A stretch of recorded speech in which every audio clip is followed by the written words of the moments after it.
কক্সবাজার শিল্প ও বাণিজ্য মেলা মানে আনন্দে ভরা, যেখানে প্রবেশ করতেই দেখা মিলে একটি পানির ফোয়ারা।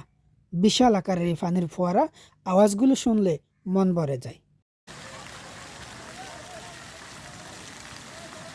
চতুর্পাশে ফুলের চারাগাছ লাগিয়ে আরও সুন্দর করে তুলেছে। পানির ঝনঝন আওয়াজ দেখতে মানুষ মুগ্ধ।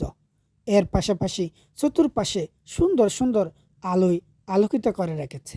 পানির ফোয়ারার চতুর্পাশে এভাবে লাইটের আলোতে আরও মানুষ আকর্ষণ বৃদ্ধি পাচ্ছে। মানুষের যেন ভালোবাসা পাচ্ছে, তেমনি এই মেলা জমজমাট চলছে। জাতীয় বাণিজ্য মেলা ইতিমধ্যে বন্ধের পথে। কক্সবাজার শিল্প ও বাণিজ্য মেলা মাসব্যাপী হলেও এটি চলবে আরও আনলিমিটেড। সকলে এই মেলা উপভোগ করছে প্রতিদিন। অতএব আপনিও আসতে পারেন কক্সবাজার শিল্প বাণিজ্য মেলায়।